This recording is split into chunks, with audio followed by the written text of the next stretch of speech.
ሃይ ጋይስ እንዴት ናችሁ? እንኳን ወደ ብር ፎሬክስ የዩቲዩብ ቻናል መጣችሁ። የቪዲዮ ሳምንታዊ የዊኬንድ አናሊሲስ ቪዲዮአችን ነው። እንደተለመደው በጎልድ ቻርት ላይ የኔን ዊኬንድ አናሊሲስ ቴክኒካል ኤንድ ፋንዳሜንታል አናሊሲስን በደንብ ላሳያችሁ ሞክራለሁ። እንዲህ አይነት ኮንተንት የሚመቻችሁ ከሆነ ይሄንን አካውንት ሰብስክራይብ ማድረግ አትርሱ። ለትሬደር ጓደኞቻችሁ ደግሞ ይሄንን ቪዲዮ ሼር አድርጉላቸው። ጋይስ ያሳለፍነው ሳምንት እንዴት ነበር? አይ ሆፕ ጥሩ እንደሰራችሁበት። ለኔ ፌርሊ ጥሩ የሚባል ዊክ ነበረ። እናንተም ጋር እንደዛ እንደነበረ አስባለሁ። እዚህ ላይ የምናደርገው ላስት ዊክ የሰራነውን አናሊሲስ በተወሰነ መልኩ ሪቪው ልናደርግ እንሞክራለን። ሳምንቱ እንዴት አለፈ፣ ምን ተቀያየረ የሚለውን አጭር ሰመሪ እንሰራለን። የኔክስት ዊክ አውትሉካችንን ደግሞ አላይ እናደርጋለን ማለት ነው። እንደ ሁሉ ጊዜውም ደግሞ ከዚህ ቪዲዮ ላይ ቻሌንጅ ይኖረናል። ቻሌንጁ ማታ 2 ሰዓት ቴሌግራም ቻናላችን ላይ ነው የሚሆነው። የቴሌግራም ቻናላችን ሊንክ ዲስክሪፕሽን ላይ ታገኙታላችሁ። ቻሌንጁ የሚሆነው ከዚህ ቪዲዮ ላይ ካወራናቸው ማርኬት ኮንሰፕቶች ላይ የሚወጣ Q&A አይነት ኪውዝ ነው የሚሆነው ማለት ነው። የተወሰኑ ጥያቄዎች እዚህ ቪዲዮ ላይ ካወራናቸው ኮንሰፕቶች ላይ እንጠይቃለን። ቀድሞ ለሚመልሱ ሰዎች እንሸልማለን ማለት ነው። ማታ 2 ሰዓት ሻርፕ ቴሌግራም ቻናላችን ላይ እንገናኝ። ሊንክ ዲስክሪፕሽን ላይ ያለላችሁ። ይሄን ካለን አሁን ወደ አናሊሲሳችን ኒድ ሌትስ ጎ ወደ ቻርታችን። ኦልራይት ጋይስ እንደተለመደው ከዴይሊ ቻርታችን እንጀምራለን። ከዛ እስከ 50 ሚኒት ቻርት ድረስ ቶፕ ዳውን አናሊሲስ እንወርዳለን ማለት ነው። ላስት ዊክ ምን ነበር ያወራነው? በመጀመሪያ እሱን ሳመራይዝ እናድርገው። ላስት ዊክ ላይ ያወራነው ኮንሰፕት ምንድነው? ለዶላር ፖዚቲቭ ሆነን ለሌሎች ከረንሲዎች ለጎልድ ደግሞ ኔጌቲቭ ሆነን ነበር ያቆምነው። አስዊት ወቅት ለረጅም ጊዜ እንደወራነው ከረንት ማርኬትን በተለይ ከፌብሩዋሪ በኋላ ያለው ማርኬት በጣም ድራይቭ ሲያደርግ የነበረው የሚድል ኢስት ጦርነት ነው። ሚድል ኢስት ላይ ጦርነት አለ። ያ ጦርነት ደግሞ ኦይል ፕራይስ እንዲጨምር አድርጎታል። ኦይል ፕራይስ መጨመሩ ኢንፍሌሽን እንዲመጣ አድርጎታል። ኢንፍሌሽን መምጣቱ ደግሞ ፌድ ኢንተረስት ሬትን እንዲጨምር አስገድዶታል። አልጨመረም እስካሁን፣ ግን ሆኪሽ የሆነ ስታንስ ላይ ናቸው ያሉት። ሆኪሽ የሆነ መግለጫዎችን እየሰጡ ነው። ማርኬትም ደግሞ ኢንተረስት ሬት ሃይክ ይኖራል ብሎ ኤክስፔክት እያደረገ ነው። ያ ነው ማርኬቱን በጣም ድራይቭ እያደረገ ያለው።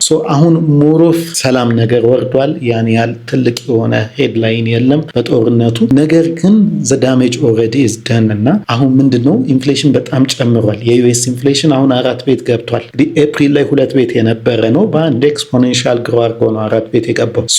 ያን ኢንፍሌሽን ለመዋጋት ደግሞ ፌድ ኢንተረስት ሬትን ሃይክ ሊያደርግ ይችላል የሚል ስታንስ መጥቷል። ጦርነቱ ላይ አዲስ ነገር ብዙ የለም። ስቲል ፒስ የሚባል የረገጠ ፒስ የለም። ነገር ግን ደግሞ አዲስ ሙቭመንትም የለም። ግን ደግሞ የፌድ ስታንስ ማርኬቱን በጣም ሼፕ እያደረገው ነው። እንደምናውቀው ከላስት ሴፕቴምበር ጀምሮ ከ2025 ጀምሮ ኢንተረስት ሬት መቀነስ ጀምሮ ነበረ ፌዶች። ልክ የጦርነት ከተከሰተ በኋላ ኢንፍሌሽን ሲጨምር ደግሞ ቆሞ ነበረ። አሁን ደግሞ ጭራስ ይጨምራሉ የሚል አስፔክት እያመጣ ነው። ላስት ዊክ የነበር ነው እንደዛ ነበረ። ማርኬት ዳይናሚክሳችን ፌድ ኢንተረስት ሬትን ይጨምራል የሚል ትልቅ ሃይፕ አለ። ኤርሊ አስ ሴፕቴምበር አሁን የሚመጣው ሴፕቴምበር ላይ ኢንተረስት ሬት መጨመር ሊጀምሩ ይችላሉ ብሎ ማርኬት አውትላይን እያደረገ ነው። ለዛ ደግሞ ዩኤስዲ በጣም ስትሮንግ እየሆነ ሌሎች ከረንሲዎች ከዩኤስዲ አንጻር አንደር ፐርፎርም እያደረጉ ነበረ። ማርኬት በዛ ኦፕቲሚዝም ነው የተከፈተው። ኢፍ ዩ ካን ሲ ሰኞ ዕለት ልክ እንዳወራ ነውም ሰኞ ዕለት የሚገርም የዩኤስዲ ሞመንተም ነበር የነበረው። ጎልድ በጣም ዲፕረስድ ሆኖ ነበረ። አስ ዩ ካን ሲ ጥሩ ሞመንተም የነበረው የዩኤስዲ ኢንክሪመንት ነበረ። ጎልድ ዲፕረስድ ነበር። ማክሰኞ ዕለትም ኢት ዋዝ አ ኮምሳ ነገር ነበረ። ግን ስቲል የዩኤስዲ ኔጌቲቭ ፕሬሸር ስናይበት የነበረ ጊዜ ነበረ። ኢት ዋዝ ኤ ቤሪሽ ካንድል። ዘን ሮብ ሲከፈት በዳውንዋርድ በቤሪሽ ፎርስ ነው የተከፈተው። የተወሰነ እየሄደ ነበረ። ነገር ግን ላስት ዊክም እንዳወራ ነው ሮብ ዕለት የፌድ መግለጫ ነበር። የፌድ አዲሱ ቸርማን ኬቨን ዋርሽ መግለጫ ያካሄድ ነበር። ከኬቨን ዋርሽ መግለጫ በፊት ኤዲፒ ኢምፕሎይመንት ነበረ። ስለ ኤዲፒ ከዚህ በፊትም አውርተናል። ኢምፕሎይመንት ዳታ ነው ልክ እንደ ኤንኤፍፒ ሆኖ፣ እዚህ ላይ ግን ፕራይቬት ሴክተር ላይ ያለ ብቻ ዳታ ነው፣ ፕራይቬት ዳታ ነው። ያን ያህል ባይጠቁምም ኤዲፒ ዝቅ ብሎ ወጥቶ ነበር እና ሌበር ማርኬት እየተቀዛቀዘ እንደሆነ እያሳየ ነበር። የዩኤስ ኤንኤፍፒ በጣም አውት ፐርፎርም እያደረገ ነበር። ከኤክስፔክቴሽን በጣም እየተለቀ እየወጣ ነበር። ላስት መንዝ ከዛም በፊት የነበረው በጣም ስትሮንግ ሆኖ ነበረ ኤንኤፍፒ። ያም አንድ ኢንተረስት ሬት ሃይክ ሊደረግ ይችላል የሚለውን ያመጣው እሱ ነበረ። ትዝ የሚላችሁ ከሆነ መጀመሪያም ኢንተረስት ሬት ከት ሲደረግ ሴፕቴምበር ላይ ዋናው ፌድ የሰጠው ኢንተረስት ሬትን መቀነስ ጀምራለሁ ያለው ዋናው ምክንያት ምን ነበረ? ሌበር ማርኬቱ ተቀዛቅሷል፣ ኤንኤፍፒ በጣም እየደከመ ነው። እሱንም ሰፖርት ለማድረግ ኢንተረስት ሬት መቀነስ እንጀምራለን። አሁን ግን ኢምፕሎይመንት ዳታ በደንብ እየጨመረ ስለሆነ ኢንፍሌሽንም በጣም ስላለ ፌድ ኢንተረስት ሬትን ሃይክ ያደርጋል የሚል አስፔክት ነበረ። ነገር ግን ሮብ በነበረው የፌድ መግለጫ ላይ ይህን ሃይፕ የሚያቀዛቅዝ ነበር። ዋናው የተናገረው ነገር ያን ያህል ትልቅ ነገር አልተናገረም። ግን ያለው ምንድነው የኢንፍሌሽን ሜትሪኮች እየቀዘቀዙ ነው፣ ኢንፍሌሽን ይጨምራል የሚለው ፊር እየተቀዛቀዘ ነው የሚል ነገር ነበር የተናገረው። ማርኬት ለዚህ ወዲያው ነው ሪያክት ያደረገው። አብዛኛው ላይክ ዩኤስዲን ቡሊሽ ፖዚሽን ላይ የነበሩ ትላልቅ ፖዚሽን ላይ የነበሩ ፕሮፊታቸውን ቴክ እያደረጉ ነበረ። ለዚህ ሮብ ዕለት ልክ ከኬቨን ዋርሽ መግለጫ በኋላ ወደ ታች ታይም ፍሬም ስንወርድ እናየዋለን። የሚገርም ኢምፐልስ ነበር የነበረው። ዘር ዋዝ ኤ ቢግ ኢምፐልስ። ከዛ ለፖዚቲቭ መሆን ጀምሮ ነበረ ማለት ነው። ሐሙስ ኤንኤፍፒ ነበር። ሐሙስ የነበረው ኤንኤፍፒ ደግሞ ሰርፕራይዚንግሊ ከተጠበቀው በግማሽ ቀንሶ ነው የወጣው። ሌትስ ሲ ኢት። ፎሬክስ ፋክተሪ ላይ ብንሄድ ላስት ዊክ ላይ ሐሙስ ዕለት ኤንኤፍፒ እንደምታዩት ነው ኤክስፔክት የተደረገው 114,000 ይሆናል ተብሎ ነበር ኤክስፔክት የተደረገው። ነገር ግን የወጣው 57,000 ሆኖ ነው። ኤግዛክትሊ ሃፍ ሆኖ ነው የወጣው ማለት ነው። this was surprising ከተጠበቀውም በጣም በታች ሆኖ ስለሆነ የወጣው ኤንኤፍፒ ዩኤስዲ በጣም ነው የተዳከመው። ወዲያው ነው ሌሎች ጎልድ እና ሌሎች በደንብ ኢምፐልሲቭሊ ወደ ላይ ወጡት ማለት ነው። ይሄ ደግሞ የፌድ ኤክስፔክቴሽን ጎቶታል። ላስት ዊክ ላይ ትዝ የሚላችሁ ከሆነ ኢንተረስት ሬት ሃይክ ይደረጋል የሚለው ላስት ዊክ ስንወራ 29% ነበረ ትዝ የሚላችሁ ከሆነ።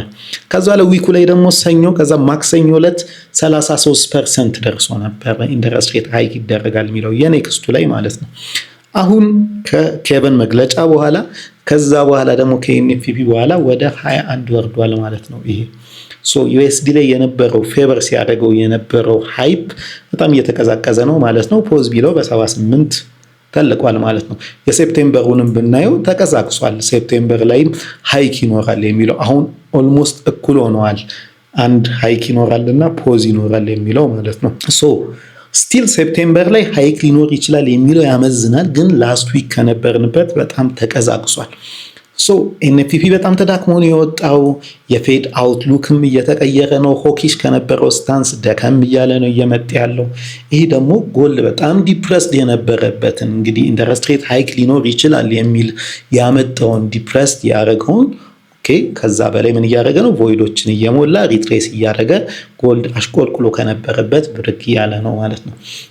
አሁን ባለን ፋንዳሜንታልስ አሁን ባለን ስታንስ ለኔክስት ዊክ ለዩኤስዲ ኔጌቲቭ ነን፣ እነ ጎልድ እና ሌሎች ከረንሲዎች ላይ ፖዚቲቭ ነን ማለት ነው። ኔክስት ዊክ ላይ አንድ ሌላ ማየት ያለብን ነገር ምን አለ? ኔክስት ዊክ ላይ አንድ ኢምፖርታንት የሆነ ኒውስ አለን። እሱም ምንድነው? ኤፍኦኤምሲ ሚቲንግ ሮብ ዕለት አለ። ኔክስት ዊክ ቀዝቀዝ ያለ ነው፣ ብዙ ኒውስ የለውም። ነገር ግን ኤፍኦኤምሲ ሚቲንግ አለን። ኤፍኦኤምሲ ሚቲንግን ከዚህ በፊት አውርተናል። ኤፍኦኤምሲ ሚቲንግ ማለት የላስት ኤፍኦኤምሲ ሚቲንግን ዝርዝር ኢች ኤንድ ኤቭሪ ኢንዲቪዥዋል እንዴት ነው ቮት ያደረጉት፣ ምን ነበር አሰምሽኑ የሚመስለው የሚለውን በግልጽ የሚወጣበት ነው። ሞር ክሊር የሆነ ዳታ ይኖረናል፣ የፌድ ስታንስ ምን ያለ እንደሆነ ማለት ነው። ይሄ ደግሞ የሴሚ ፕሮባቢሊቲውን የሚቀይራል። ማርኬት ላይ ያሉ ኢንቨስተሮች ማርኬት ላይ ያሉ ፓርቲሲፓንቶችም እንዴት ሪያክት እንደሚያደርጉ በጣም ይቀያየራል። የኔክስት ዊክ ማርኬትን ሼፕ ያደርጋል ይሄ ማለት ነው። አሁን ባለን ዳታ ግን ሌበር ማርኬት ተቀዛቅዟል። ኢንተረስት ሬት አውትሉክ ከነበረበት ሆኪሽ ስታንስ ቀዝቅዟል። ለዩኤስዲ ኔጌቲቭ እንሆናለን። ለጎልድ ኔክስት ዊክ ላይ ፖዚቲቭ እንዲሆነ ኤክስፔክት እናደርጋለን ማለት ነው። ሮብ ዕለት ደግሞ የሚሆነውን ኤፍኦኤምሲ ሚቲንግ ወዴት ሺፍት እንደሚያደርግ አይተን ያን ይዘን ቀጥላለን ማለት ነው። አሁን ወደ ፎርወርድ እንረድ፣ ቴክኒካሎቻችንን እኔ ማለት ነው። ላስት ዊክ ላይ ትዝ የሚላችሁ ከሆነ የነበርነው ቤሪሽ ነበረ ለጎልድ። አንድ የሳልናት እችኛዋን ፎርወርድ ቤሪሽ ኦርደር ብሎክ ነበረ። ከዛም ግን እቺ ሩቅ ናት፣ ከታች ያሉ ኢንትሪዎችን እንፈልጋለን ነበረ ተባብለን የነበረው። በቤሪሽ ነው የተከፈተው። ዊኩ እዚህ ጋር ነው የከፈተው። እንደምታዩት ሰኞ ማክሰኞ ጥሩ ስታንስ ነበረው። ከዛ ላይ ከሄደን በኋላ ሮብ ሲከፈት ላይ ጥሩ ኔጌቲቭ ሰልቶን ነበረ። ከዛ ላይ የኬቨን መግለጫ ላይ ግን ዚስ ኢምፐልስ የምታዩት የሱ ናት። ሪትሬስ አደረገ፣ ኤንኤፍፒም ተደረበ፣ ወደ ላይ ወጣ ማለት ነው። አዲስ ፋንዳሜንታል አለን። እቺ ሆልድም አላረገችውም። የተወሰነች ሪያክት ሊያደርግ ሞክሮ ነበር እዚህ አካባቢ እንደምታዩት፣ ነገር ግን ጥሶ ወጥቷል ማለት ነው። አሁን ይሄን ሲጥስ ደግሞ አዲስ ቤሪሽ ኦርደር ብሎክ እዚህ ጋር ክሬት አድርጎልናል። እንደምታዩት ይሄን ሃይ ከመስበሩ በፊት ቺኖቢ ዲስኳሊፋይ ከማድረጓ በፊት የተነሳባትን ፖይንት ዩ ኮንሲደር ኢት አስ ኤ ፎርወርድ ቡሊሽ ኦርደር ብሎክ። ማርኬት የሚመለስ ከሆነ በዚህ ፋንዳሜንታላችን ላይ እንዳለን እንደ አንድ ቤዝ ፖይንት ልንጠቀመው እንችላለን ማለት ነው። ወደ ዋን አወር ቻርታችን እንውረድ። ዋን አወር ቻርታችን ላይ ስንወርድ እንደምታዩት ማርኬት እዚህ ጋር ነው የተከፈተው። ጥሩ ቤሪሽ ሞመንትም ነበረን። ኢት ሪተርን ባክ ከዛ በኋላ ከእንደገና ተመለሰ። ዘን ኢት ጎዝ አፕ። ሶ የኬቭን ሚቲንግ እዚህ ላይ ነበር የነበሩት። ይሄ የምታዩት ልክ 16 ሰዓት ማለት ሮብ 10 ሰዓት ላይ እቺ ኢምፐልስ የነበረችው ልክ የኢንተረስት ሬት አውትሉክ ሲቀየር ማለት ነው። ሶ እንደምታዩትም እዚህ ጋር ቤሪሽ ኦርደር ብሎክ ነበረን። ልክ ኒውስ ላይ ወደ ላይ በደንብ ኢምፐልስ ሄደ። እዚህ ቤሪሽ ኦርደር ብሎክ ላይ ላንድ አረገ፣ ወረደ። እዚህ ጋር ክሬት የተደረገችውን አናዘር ኦርደር ብሎክ ፕሪ ኒውስ የተነሳበት ቦታ ላይ መልሶ መጣ፣ ላንድ አረገ። ከዛ በኋላ አፕዋርድ ሞሜንተሙን ቀጠለ ማለት ነው። ሶ እቺ ኖቢ እንደምታዩት የተወሰነ ሪያክት ላይ ያደረገባት ሞክሯል። ሴትል አረገ እዚህ ጋር ዘንጥሎ ወጣ። ሶ እዚህ ጋር 1 hour ሃይ ብሬክ አድርገናል። የተነሳበትን ቦታ we can claim it as 1 hour bullish order block። ሶ ለኔክስት ጥሩ ላንዲንግ ዞን ሊሆነን ይችላል ማለት ነው። ሶ በዚሁ ፋንዳሜንታል ማርኬቱ ከቀጠለ ልክ ማርኬት ሲከፈት ወደ ታች የሚመለስልን ከሆነ እንደ ጥሩ ቡሊሽ ኢንትሪ ፖይንት ልንጠቀመው እንችላለን ማለት ነው። ወደ ታች እንውረድ በደንብ ማግኒፋይድ የሆነ ስትራክቸር እንዲኖረን። ሶ as we can see ነው ላስት ዊክ ላይ የነበሩን እነዚህ ነበሩ። this is 1 hour bullish order block ቅድም ያወራ ነው። እዚህ ጋር ከላይም ክሬት የተደረገ 15 minute bullish order block ነበረ። it was a nice entry ፖይንቶች በተለይ ከሮብ በኋላ ያለውን bullish ስታንስ ለመግባት ማለት ነው። አሁን ያለነው እዚህ ጋር ነው። እዚህ ፎርወርድ ቤሪሽ ኦርደር ብሎክ ዞን ላይ መጣ ማርኬቱ። የተወሰነ ሬስት አደረገ። ፋንዳሜንታላችን ሺፍት ተደርጓል። ከዚህ ላይ በደንብ ሪያክት እንዲያደርግ አንጠብቅም። ነገር ግን ከእንደገና መልሶ ማርኬት ወጣ። 1 hour እዚህ ጋር አለን፣ እሱን ሰብሮ ወጣ። 1 hour ቡሊሽ ኦርደር ብሎክ አለን። ማርኬት አሁን እዚህ ጋር ኮንሶሊዴት እያደረገ ነው የሚገኘው ማለት ነው። ሶ ማርኬት አከፋፈቱን እናያለን። we have an interesting structure ወደዚህ ኦልሞስት እቺን ሃይ በጥቂቱ ሰብሮ ነው ያቆመው ማርኬት። ሶ እዚህ ጋር ኦቢ ብለን ክሬት አናረግም፣ ምክንያቱም በጣም ቅርብ ነው። ማርኬት ሲከፈት በአንዴ ዲስኳሊፋይ ሊያደርግብን ይችላል። አከፋፈቱን ማርኬቱን እናያለን። በደንብ ወደ ላይ የሚከፍት ከሆነ ወደ ላይ የሚሄድልን ከሆነ ሶ እዚህ ጋር ኦቢ ብለን ማርክ እናደርጋለን። ሰን ማርኬቱ ሲመለስ ጥሩ ላንዲንግ ፖይንት ይኖረናል ማለት ነው። አዘርዋይስ ማርኬት ወደ ታች ቢከፍት ከሆነ ሴትል እስኪያደርግና ዳይሬክሽን እስኪይዝ እንጠብቀዋለን። ምንጠብቀው በቡሊሽ ዳይሬክሽን ለጎልድ እንዲሄድ ነው። ፋንዳሜንታላችን በሱ ነው። ኢንትሪ በሱ ሳይድ ነው እንጠብቀው። ሶ ማርኬት በቡሊሽ ሳይድ መስበር ወደ ላይ እስኪጀምር ኤክስፔክት አደርገዋለሁ ማለት ነው። ወደ ታች የሚወርድ ከሆነ እዚህ ጋር አናዘር ጥሩ ኢንተረስቲንግ ፖይንት አለን። መጥቶ ወደ ላይ ሺፍት ሲያደርግልን we can use it ማለት ነው። ሰመራይዝ ስናደርገው በአሁኑ ሳምንት ቢያዛችን የዊኩ ወደ ቤሪሽ ሳይድ ለዶላር ለነ ጎልድ እና ሌሎች ከረንሲዎች ደግሞ ቡሊሽ ነው ማለት ነው። ሶ ዊኩ ሙሉ ይሄን ይዞ ይቆያል ማለት አይደለም። በተለይ ደግሞ ሮብ ዕለት ኢምፖርታንት የሆነ ዳታ አለን። እሱ አይዘር ፍሌሙን ሊያቀጣጥለው ይችላል ወይ ደግሞ ሪቨርት ሊያደርገው ይችላል። አዘርዋይስ ግን አሁን ባለን we have to see CME ፕሮባቢሊቲዎች እንዴት እንደሚቀያየሩ ሮብ ዕለት ኤፍኦኤምሲ ሚቲንግ እንዴት እንደሚሆን ማየት አለብን። እስከዛ ባለው ግን እኔ ለጎልድ ቡሊሽ የሆነ ኢንትሪዎችን ፈልጋለሁ። ሆፒንግ ማርኬት ወደ ላይ እንዲከፈት አል ማርክ ዚስ አስ ኖቢ ዘንድ ሲመለስልኝ I will take an entry። አዘርዋይስ ደግሞ የሚሰጠንን ስትራክቸር አፕዴት እያደረግን ለኢንትሪ እንጠብቃለን ማለት ነው። አይ ሆፕ እንደገባችሁ ማታ 2 ሰዓት ላይ አሁን ካወራናቸው ኮንሰፕቶች ለቻሌንጅ ቴሌግራም ቻናላችን ላይ እንገናኛለን። ሊንክ ዲስክሪፕሽን ላይ ያለላችሁ። አዘርዋይስ ኔክስት ዊክ በአዲስ አናሊሲስ እንገናኛለን። ሃቭ a nice trading week guys። ይመቻችሁ።